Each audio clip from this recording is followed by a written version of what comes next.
oui ou non les armatures longitudinales. Est-ce qu'il faut faire un calcul des aciers de poinçonnement ou bien dire un message que ça passe pas? Donc, et pour la séquence de calcul, donc il demande est-ce que vous vérifiez les poteaux avec courbe d'interaction? Oui ou non? Calcul flèche béton armé, par exemple, nombre d'itérations 2. Pourquoi pas? On peut mettre 3 aussi pour faire des itérations suivant l'inertie, puis recalculer les efforts, etc. Donc, je vais me poser ici. Je vais choisir dans le premier étage les dalles pour lui demander aussi, en tant qu'on a commencé avec ça, donc je vais isoler. Je considère des surfaciques. OK. Et je vais lui demander de calculer le calcul de la flèche. Donc, on va commencer par ça. Donc, maintenant, c'est bon. Donc, je répète, qu'est-ce qu'on va faire? On va calculer l'élément fini, toute la structure. Donc, on aura tous les résultats d'éléments finis. De plus, j'ai choisi les éléments de l'étage 1, donc c'est PH rez-de-chaussée, où on va calculer les sections d'armature théorique aussi. D'accord? Donc, je vais lancer maintenant le calcul. Analyse, créer un nouveau modèle. Et cette fois-ci, je vais demander de calcul béton armé parce que je veux vérifier les quantités d'acier, surtout dans les dalles. Donc, il faut attendre quelques instants.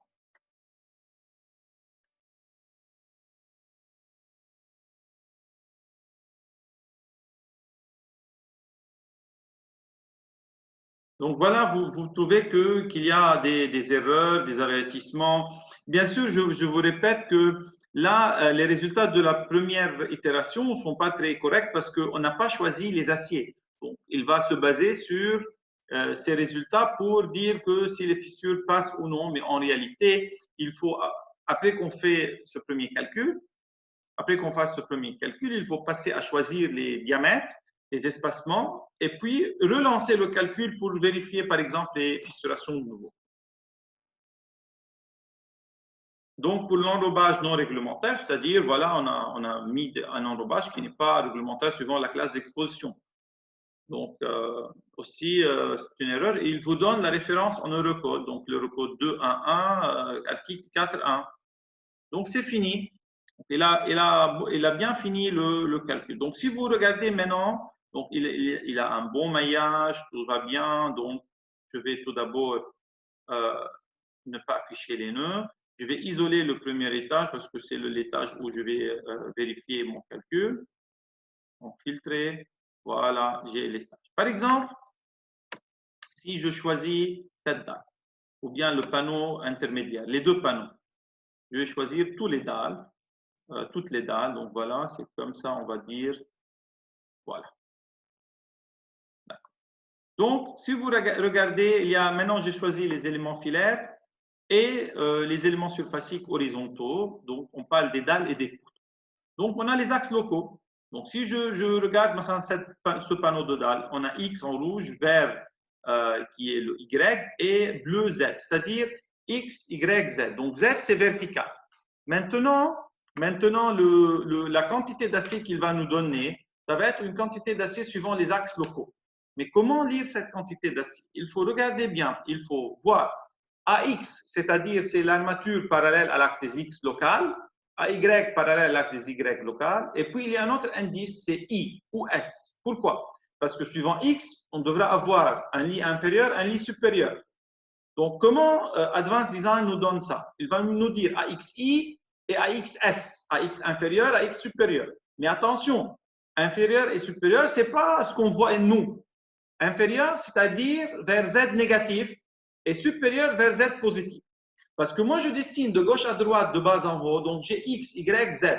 Et par suite, AXI, c'est AX inférieur, AXS, c'est AX supérieur, parce que Z est vertical. Alors, AXI, c'est vraiment la nappe inférieure et AXS, c'est vraiment la nappe supérieure. Si on avait Z vers le bas, donc on aura AX inférieur qui est en haut, c'est la nappe supérieure, et AX supérieur qui est en bas, suivant Z positif local. Donc, attention, c'est pour cela que j'ai pris mon temps pour modéliser vraiment suivant une méthode qui est de gauche à droite, de bas en haut, pour avoir X, Y, Z vertical. Donc, axe log Z, axe local Z vertical pour avoir des résultats XI inférieurs à XS supérieur. Sinon, vous allez obtenir totalement le contraire. Donc, je reviens ici, Alt Z comme d'habitude. Donc, dans Alt Z, au lieu de déplacement, etc., je vais prendre le béton. Donc, résultat béton. Dans résultat béton, j'ai beaucoup de choses. J'ai fissuration, les contraintes, les flèches, etc. Maintenant, j'ai acier. Donc, j'ai besoin d'acier pour les surfaces. Regardez qu'est-ce que j'ai ici. J'ai AXI, AYI, AXS, AYS et le maximum AXI, YI, c'est-à-dire le maximum en bas, le maximum en haut, etc. Je commence par AXI suivant les régions ISO, c'est-à-dire il va me donner par région par couleur. Donc, regardez, voilà. Donc, c'est un très bon dessin. AXI, donc je regarde, c'est le rouge, donc c'est parallèle au rouge, axe local. Vu que Z est vertical, alors AXI, c'est la nappe inférieure dans cette dalle.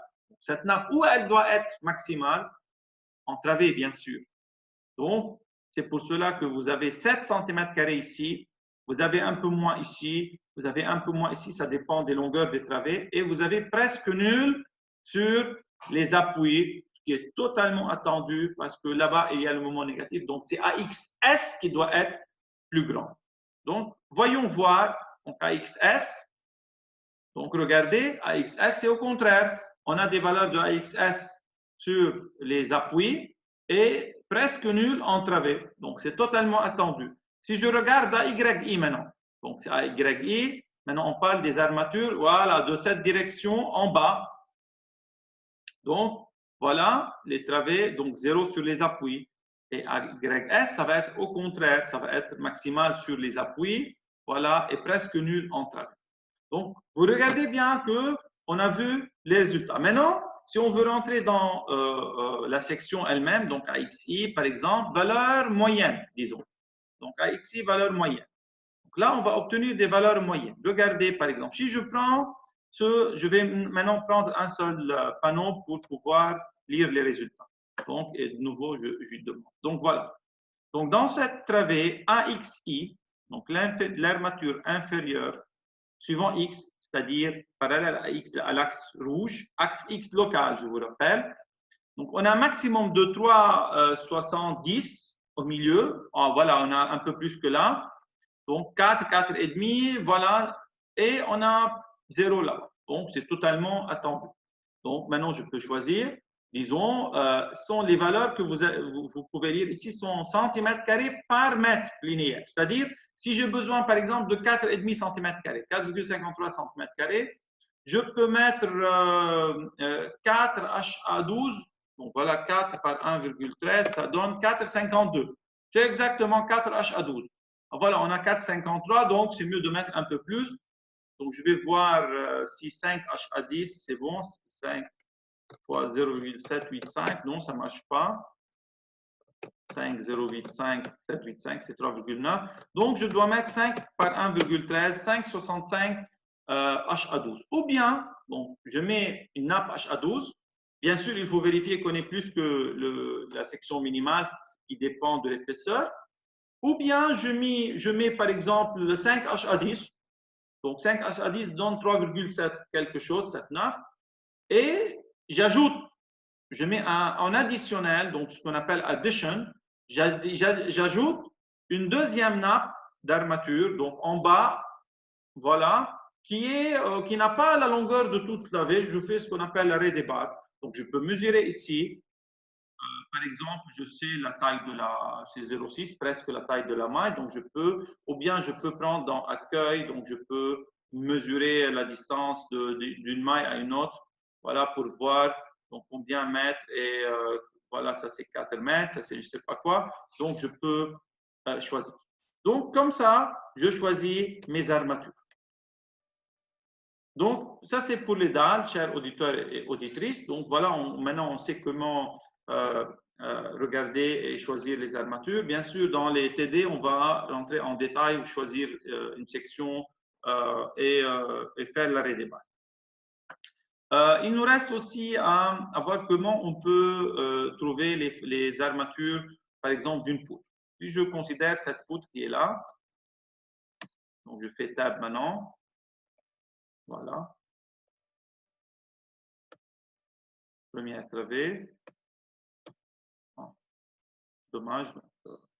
Je sélectionne. Donc, je vais filaire. Voilà. Je vais isoler les filaires. C'est plus facile. Donc, je choisis 1, 2, 3, 4 travées continues. Je vais demander Alt Z de voir les aciers dans les filaires. Donc, filaire, j'ai à Y, à Z. Voilà. Je peux les voir en valeur, en diagramme, etc. Donc, ça me donne les valeurs en centimètres carrés par mètre. Normalement, c'est un peu difficile de voir les valeurs, mais on peut dans les TD, on va rentrer en détail. Mais ce qui m'intéresse aujourd'hui dans le temps qui me reste, de faire exporter. Donc, je fais right-click, je dis export vers Arch. Donc, dans export vers Arch, je vais choisir cette poutre. Voilà. Les appuis de la poutre. Donc, regardez, il a trouvé les appuis. Donc, il m'a dit il y a l'appui 2,2, P5,5, P2,2, P5,5. Largeur des appuis, donc il a trouvé. Ou bien je choisis aussi.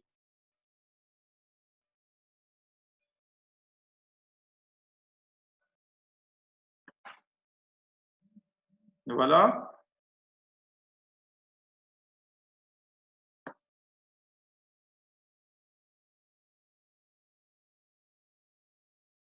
Donc, normalement, il va ouvrir le module. Voilà. Je change le partage de mon écran. Ah, dans la deuxième fois, voilà, je vais vous montrer. Donc, Arch poutre, voilà. Donc, parce que la deuxième fois, j'ai choisi une seule travée, il m'a envoyé seulement cette travée. Donc, regardez. Maintenant, la différence entre l'exportation de Arch et de Advanced Design, c'est que dans Arch, il va envoyer l'élément avec les charges calculées manuellement. Maintenant, on ne peut pas voir les charges. Donc, ils vous mettent ces flèches en jaune pour vous dire que ce sont des efforts internes. Donc là, l'exportation d'un modèle élément fini, évidemment, il ne fait pas un calcul des centres de charge en élément fini traditionnel. Et donc, les charges sont des efforts internes. Donc, vous pouvez voir les mouvements fléchissants, efforts tranchants, et la section de ferraillage qu'il a choisi et le plan interactif. Voilà. Donc, je reviens dans le modèle Advanced Design. Je fais. Donc, vous pouvez voir, il y a un lien entre Arch, en fait, Arch, Advanced Design et AutoCAD. Donc, toute chose faite sur un de ces trois logiciels peut être liée par un autre logiciel. De plus, il y a un lien entre Advanced Design et les modules de ferraillage de Arch et c'est très intéressant parce qu'on peut là-bas travailler avec les modules qu'on maîtrise. Il faut noter bien aussi, chers auditeurs, auditrices, qu'il y a une option très importante que je vais expliquer avant de finir cette séance, c'est que si vous rentrez dans la plateforme Greatech OMD, c'est-à-dire la plateforme de Arch et ses modules de ferraillage, donc je vais changer.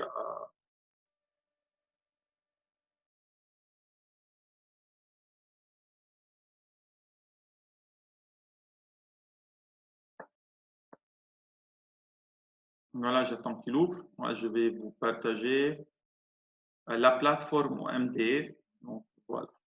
Ça, c'est la plateforme Greatech OMD. Regardez ici, qu'est-ce qu'on a? On a une option, c'est configuration environnement. Voilà. Et une option très intéressante. Pourquoi? Parce qu'ici, il y a les modules de ferraillage. Donc, il y a le module BIM Designers et le module H. Et il y a une différence. Donc, module H sont les modules qu'on a vus, H, poutre, poteau, donc on est en train de les voir dans le cours BTP 205, donc on va voir un petit peu ici.